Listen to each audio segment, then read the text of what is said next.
Hello and welcome everyone to another one of my Flash Season 3 theory videos. As I mentioned before, I stopped making review videos for the Arrowverse shows unless I actually have something to add. The same actually goes for all shows I review in general, but specifically the Arrowverse shows, especially given the fact there are a lot of people out there making amazing YouTube videos of the sort with top moments, arcs, the whole 9 yards. So unless I have something to add, I would be otherwise going for redundancy at best. As a result, when it comes to The Flash, Legends of Tomorrow, Supergirl and Arrow, I've been occasionally making review videos while focusing more on theory videos. So far I've uploaded 2 of those over the past few weeks. Both were on the topic of the possible identity of Savitar. You can watch these videos by clicking on the links on the end screen and in the cards to this video.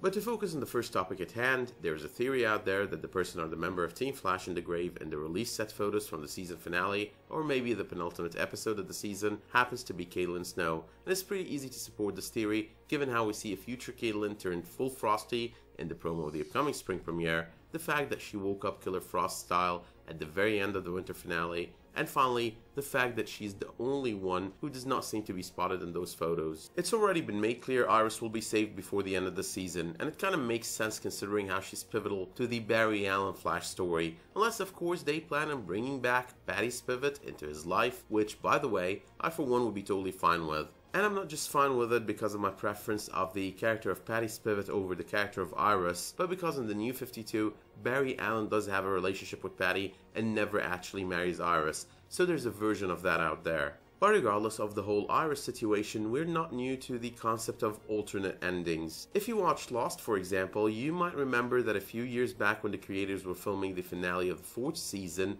with the cast member in the coffin, they filmed 3 endings to the season, one with Sawyer, portrayed by Josh Holloway, one with Locke, portrayed by Terry O'Quinn, and the third with Desmond Hume, portrayed by Henry Ian Cusack. And the main reason behind doing that was the fear of the leaking of spoilers for the ending of the season. That extended to the cast not knowing which ending will be on the season finale until the episode actually aired.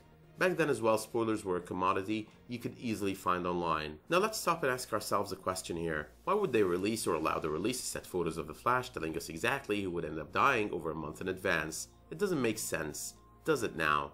Unless of course they're trying to confuse us on purpose, or they have got a plan B, or they're trying to get someone like me to overthink it, convince everyone Caitlin is not the one in the ground, and then surprise surprise, Caitlin is the one who dies. But while Caitlin is the obvious choice considering all the reasons I just mentioned, let's take a quick look at why any of the rest of the members of Team Flash could end up dead and in the ground, of course except for Caitlin and Iris West.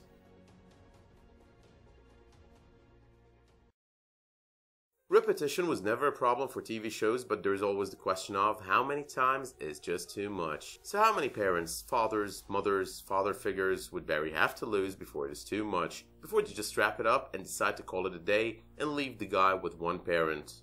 I think losing his mother, losing his father, seeing Earth 2 Joe West die, and losing the father figure that is Jake Garrick, who also happens to be his father's Earth 3 doppelganger, is more than enough. I'd say losing Joe is the last thing the show would do this season, or at least it is the last thing the show should be doing this season. But then again, we might all end up being surprised by the loss of Joe West on the finale or the penultimate episode of season 3.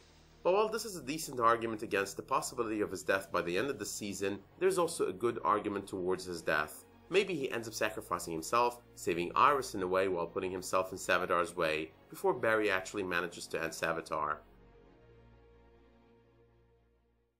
There's a multiverse of Harrison Wells out there. It was that or something to that effect that Earth 2 Harrison Wells happened to tell Team Flash when they were arguing against him leaving early on this season, back to his Earth, and pretty much begging him to stay. If there is anything we know about the Flash so far, it is that Tom Cavanagh has the most versatile role on the show, and the ability to bring out the best in every version of Wells he plays. So it could be possible that Earth 2 Wells will be the one to go and that they will give us a forward version of the man or bring Earth 2 Wells back. After all, the biggest problem about keeping Earth 2 Wells early on this season on Earth 1 has always seemed to be all about Jesse Quick being more of a recurring character, but not a regular one on the show. I guess it might have something to do with either scheduling conflicts or possibly the fear of having too many speedsters on the show taking away from the main one, Barry Allen. There's no good reason though he would die, considering Savitar's words the second time he was summoned through Julian. Savitar did after all express his hatred for the fact that him, the coward, gets out of all this unharmed. So the chances this one dies are kinda limited.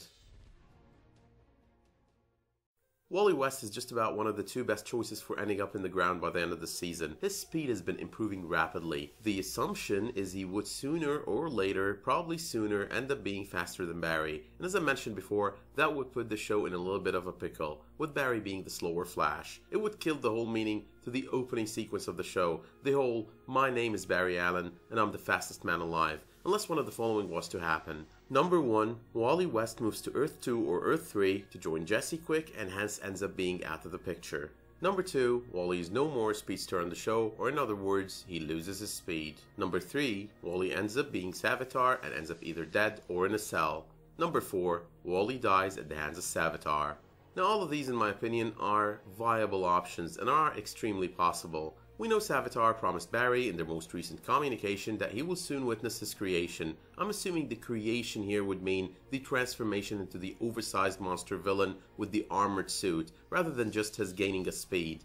So there's still a possibility that Wally is Savitar. There's also the fact that Wally has been irrational and stupid in his choices at times, so he might end up deciding to go the extra mile in saving his sister, even though Barry made it clear he is the one who is supposed to save her, and that he will be the one to do so. That of course could end up getting him killed. Now about my idea of Wally losing his speed, it basically comes from Savitar losing his life. If Barry was to witness Savitar being created or transformed as promised and manages to kill that earlier or younger version of the evil speedster, that might mean his future version would never come back to haunt Wally or give him his speed, and hence Wally's speed would start fading. I wouldn't give this option much weight because the same then could apply to the Reverse Flash who was erased from existence because Eddie shot himself, yet Barry's mother still remains dead at his hands. Finally moving to another Earth to be with Jesse or to another city that needs a superhero could be an option.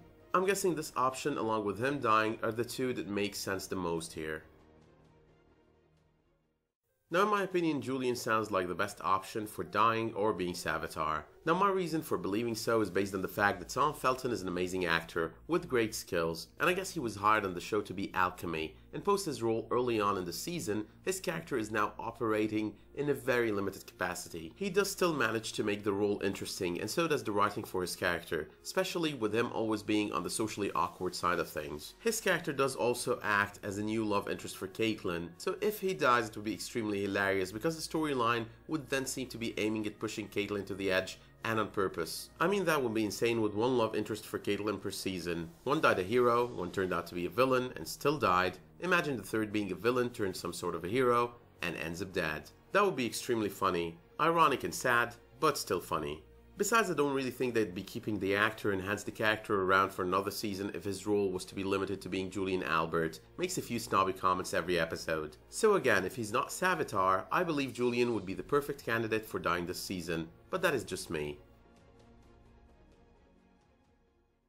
Besides those I just mentioned and Caitlin, again for the obvious reasons, there are a few other options out there that could be dead and in the ground by the finale of the third season of the show.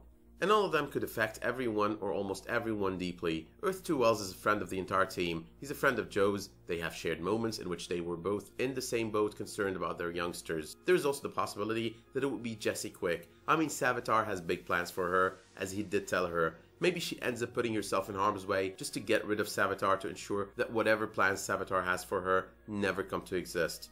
Of course, there's also Jay Garrick, who's already in a tough spot as of the last time we saw him, so I'm thinking it is kind of hard to have this one taking so many hits and on the same season. Besides, of course, John Wesley Shipp's Earth 1 version of the character was killed last season. It would be so Sean Bean if they kill his Earth 3 character this season. Alright, let's quickly revisit Savitar's prophecy on the fall finale. One shall betray you, one shall fall, one will suffer fate far worse than death. Now in my most recent Who's Savitar video, I've got a comment or two explaining to me how Caitlin betrayed Barry and the team by keeping the piece of the Alchemist stone, even though I did happen to mention on the very same video that I did not think that really counted as a betrayal. It does not qualify as one, in my opinion. For starters, Wally is the one who went with the piece and opened the wormhole into the Speed Force and got Savitar out. Another thing, in my opinion as well, is the fact that betrayal is more about intent, more like giving in to Savitar and his plans in return for anything. The sky is your limit. I do still think Caitlin might be the one to betray Barry and the team after all, but only she'll do it now that she's gone full mode Killer Frost. Now if we look at the other choices here, there's of course Julian. We already know he is or was Alchemy, and we do know Savitar had a grip on the guy and happened to have controlled him for the longest while? What if he still has that kind of control over him? What if the connection between them is not just about being able to communicate with Savitar through one of his former subjects, but rather more of a deeper connection that could easily get him back under his control? There's also the option of HR. Maybe his cowardice that Savitar mentioned recently would be the reason he would give in to Savitar to save himself, and that's how he earns himself a free ticket out of being screwed. Now, chances that Cisco betrays the team are slim to none, but then again, he has been there once when he had visions of his brother Dante, convincing him to open the box, ending up summoning Savitar and almost causing a disaster in Star Labs. It is definitely not going to be Joe or Iris, so I guess all we have left is Wally, who hasn't been the most rational person so far, and since the beginning of the season. He stood right in front of a speeding vehicle at the hopes of getting his speed, the way Jesse did. He followed Alchemy's call early on at the hope of becoming a speedster. He almost gave in to the visions of his mom that Savitar gave him, and he ended up irrationally going on his own, opening the portal to the Speed Force, thinking he's going to banish Savitar, and ended up banished himself. So it is always a possibility that for some reason or the other he would do something stupid or decide to betray the team. But with that being said, let me know in the comments who you think Savitar happens to be, who you think will be dying on or before the finale of the season, who you believe is the one to suffer the fate far worse than death, and finally, who you think betrays the team. And remember, it would be much appreciated if you drop me a like if you like the content of this video, and if you subscribe if you want to see more of my Flash videos on What the Geek. Thank you all for watching, and I'll see you soon.